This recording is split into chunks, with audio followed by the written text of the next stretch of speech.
Hi, how are ya? Welcome to the Trust Your Worth podcast, the podcast that helps you tap in to the power of knowing your worth. My name is Brittany, and thank you for joining me today on my podcast. Last week, talked about making things non-negotiable.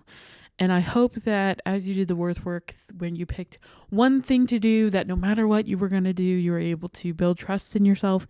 If you haven't listened to that episode, it was last week's episode, season 2, episode 37. So check it out and make it non-negotiable. And this week, we are talking about emotional safety, specifically being a safe space or creating a safe space for others and for yourself, especially within relationships, because as we know, relationships are so important and the key to our success, really. So let's talk about creating emotional safety and an emotional safe space on today's episode.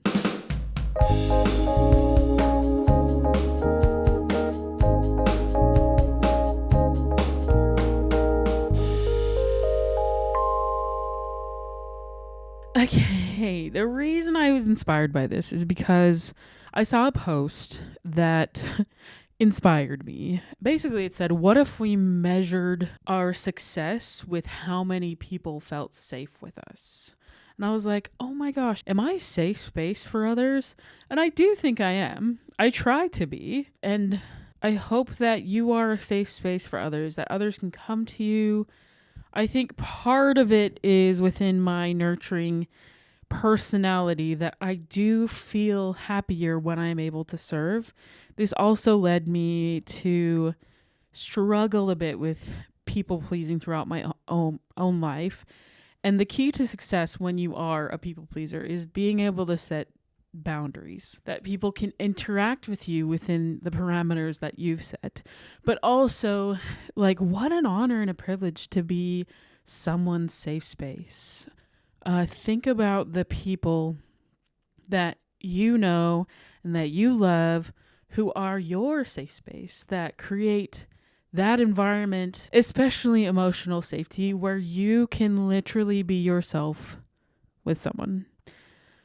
I remember, I'm going to cry. I'm going to get emotional about this because the first time I was able to be truly myself with someone where I was like totally unguarded and just could be exactly who I was in that moment with all the bad and all the good that came with me, it was like magic. It was like the relief I felt for the first time.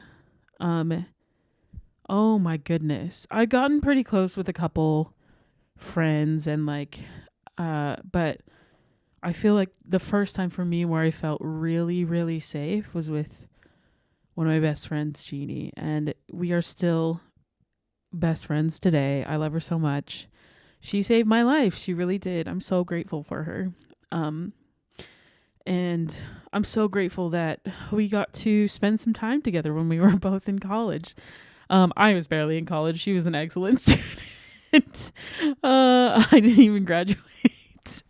I did in dental hygiene, but not in like college. I was down at UVU. But we met in this dance group, Remembering Our Cultures. And oh my goodness. I'm just so grateful to you, Jeannie. Like, you really did save me. I just remember thinking about her and being able to be completely myself. Like, I didn't have to have any guards up. I could literally tell her anything, whatever was on my mind. And some of it at the time was very, very dark because I was struggling really badly with depression. And she, like, just was there for me. She would listen to me. I would tell her, like, I was a bad day. She was my support system. And, like, I ended up having to move home because I really felt like part of the reason I was unfair to Jeannie for me to completely rely on her, like just on one person for all of my emotional support needs. It's unrealistic and totally unfair to her. She would have done it though. Like, I know she would have, because she just loves me so much, and I'm so, so grateful. And she taught me so much about love and about creating a safe space.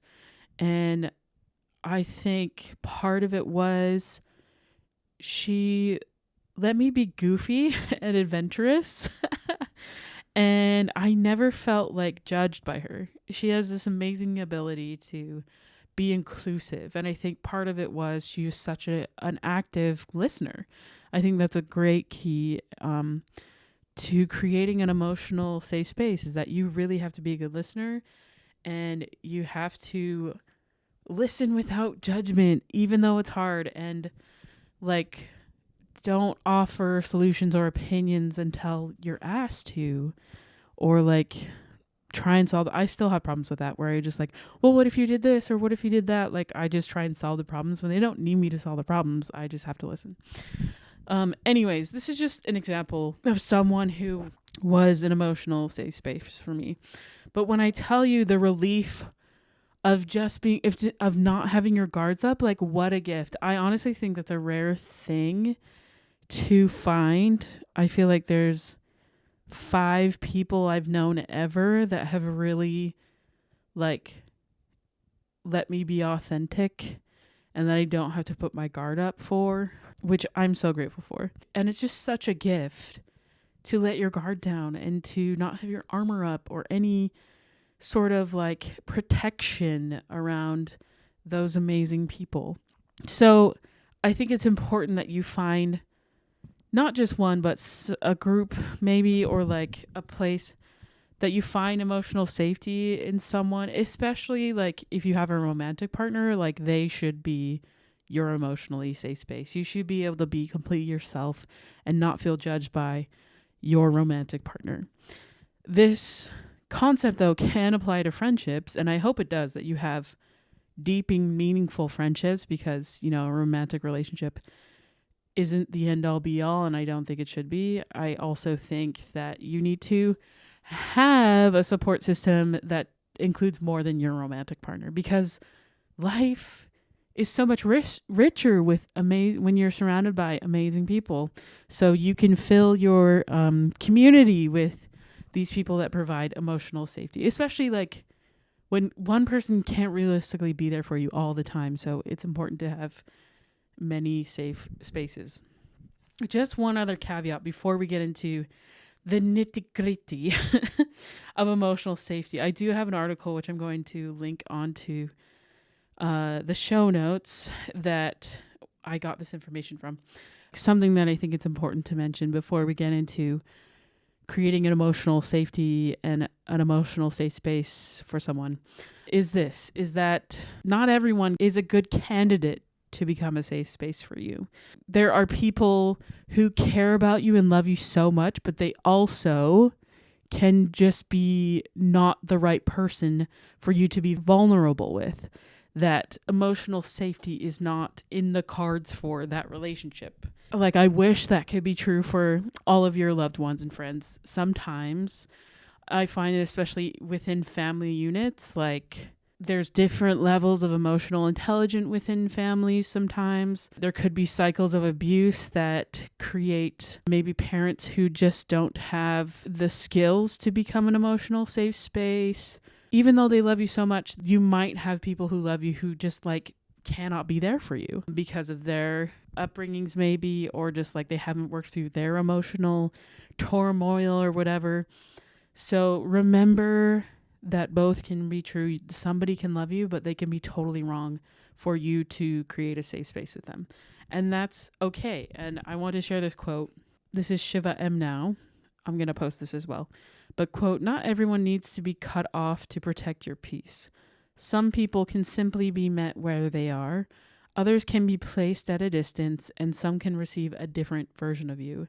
This is how you find peace." So another way of saying that not everyone can have full access to you, because you do need to protect yourself and your emotions and your emotional safety, that you can still love others but also keep them at a distance and create the boundaries that you need to protect your peace. Like, this is totally fair that you can just meet some people where they are and they are not a good candidate for your emotional safe space. So just keep that in mind as we move forward on emotional safety. So let me pull up this article. And this article specifically is about romantic, like finding emotional safety with a partner. This can apply to any relationship if they are the person that you want to create emotional safety with. So like a best friend or a sibling that you're really close to, like you can create emotional safety. Okay, so emotional safety is feeling secure enough to truly express yourself with someone and show up as your most authentic self. So it's important to remember this, that you will feel authentic. For me, I felt relief because I didn't have to put on any masks or pretend anymore, because the amount of pretending was a lot, especially when you're trying to hide like full on depression, and like that's hard to show up anywhere when you're like putting on the mask of I'm not depressed. And just a caveat that this article mentions, emotional safety does not apply to abusive relationships. If you're experiencing abuse, whether physical or emotional, you have several options for seeking help. So try reaching out to a trusted friend, family member, or therapist, or calling a domestic violence hotline.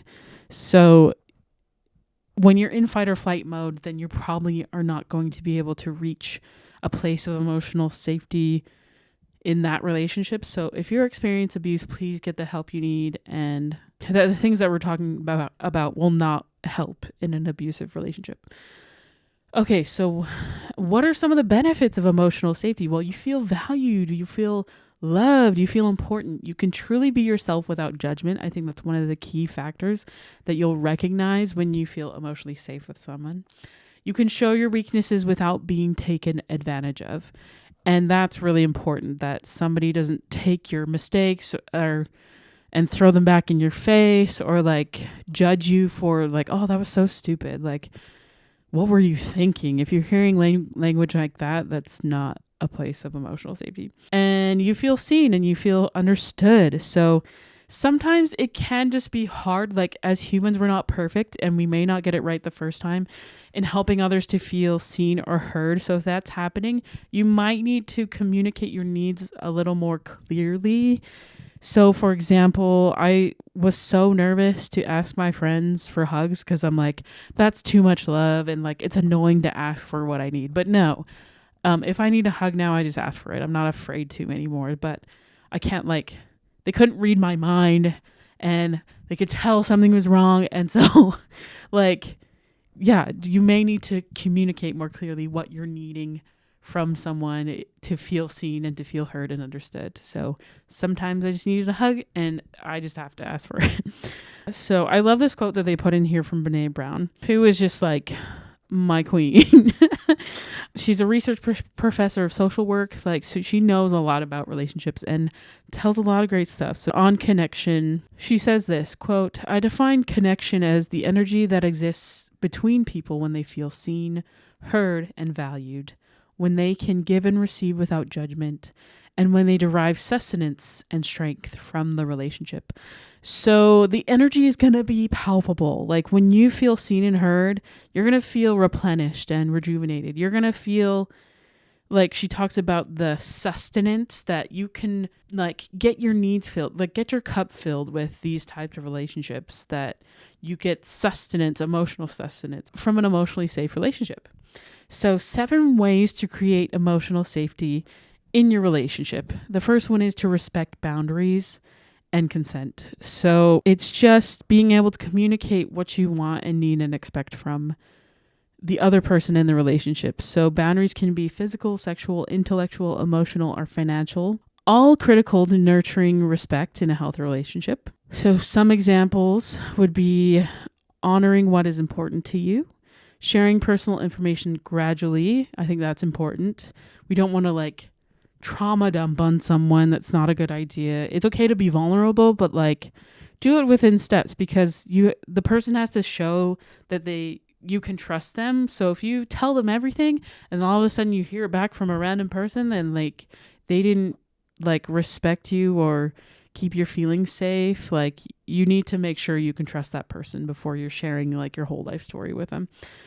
Asking for space when you need alone time, that is a boundary. Like sometimes you can still love the person but also need space. And communicating your comfort level on intimacy, setting boundaries there and respecting them.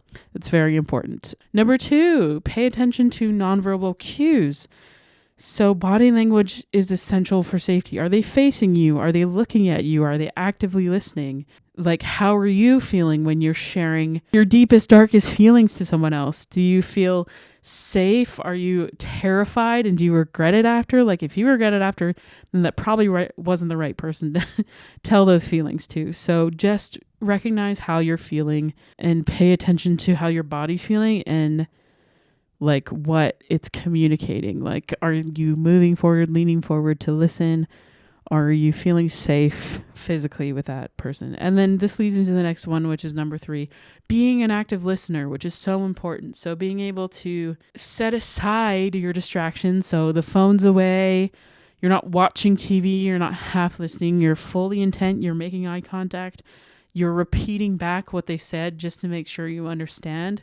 I have a whole episode on active listening. I don't know which one it is. It has active listening in the title, but that's in season 1. So check that out if you do need help on trying to actively listening. So some of the things you can also do are like smiling or nodding, maintaining eye contact, asking for clarification if you're not understanding something, and summarizing and reflecting back what was said. Number 4 is to practice transparency.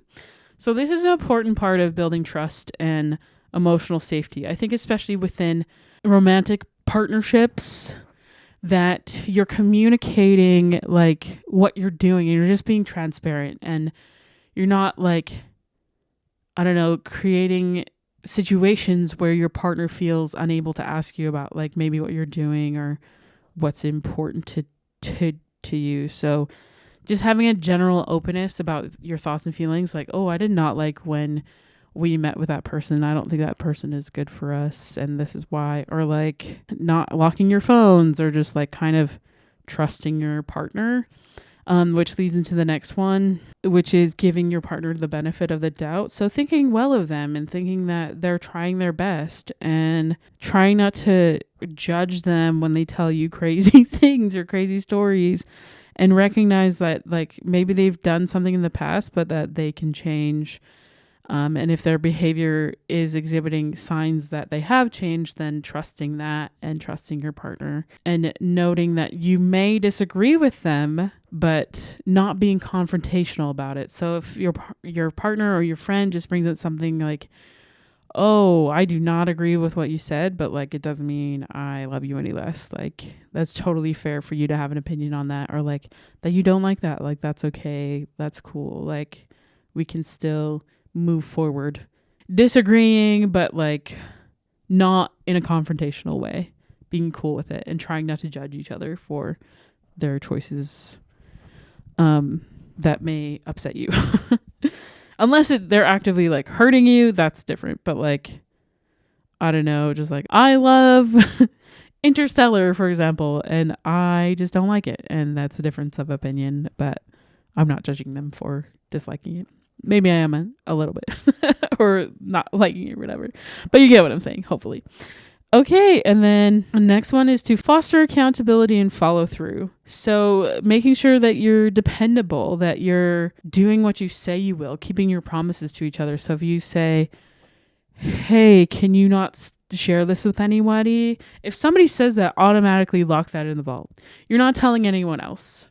Even if it's like, oh, I need to tell this other. No, like, no. Like, you have to be able to build trust. Follow through, like show your friend or your partner loyalty, like back them up when they're not there, like, or if they're not there, just like, hey, they can't defend their position on that. Maybe we shouldn't be discussing them. So following through, like, hey, I know we had a disagreement and we said we were going to talk about it today. Is it okay if we do that? So like checking in, but like doing what you say you're going to do, like have that integrity. So I hope that this helps you to create an emotionally safe space for whoever you're trying to create that with, especially if you want to be a safe space for someone. Build that trust by showing up for them, by being loyal, by actively listening and reminding them that you're there for them, and then showing up for them. I hope that you will maybe apply some of these things to help you create emotional safety. And if you are seeking it, I hope that you find an emotionally safe person that you can just be yourself with and share the amazing person you are with. So your worth work this week is to do one of the things that can create emotional safety, whether that's learning how to actively listen, making a promise and following through, so building loyalty and trust, maybe setting a boundary or respecting a boundary. If you were respecting a boundary, maybe just recognizing like, okay, I'm proud of myself for respecting that boundary because that person is important to me and their boundaries are important too. Like I want them to feel loved and cared for. So I hope that the worth work goes well, that if you have an emotionally safe space already, your worth work could be to like thanking them and letting them know how much you appreciate them for letting you be yourself in their presence and just how much you love and appreciate them. Okay. Thanks so much for listening. As always, you can find me at trustyourworth.com or on Instagram at trustyourworthpodcast. That's the same on TikTok. And if you want to follow my fun stuff, that's at Brittany L, BRITNEYELLE. If no one has told you today, you matter. You are important. And don't forget to trust your worth. Okay, thanks so much for listening. Have a great day. Love you. Bye.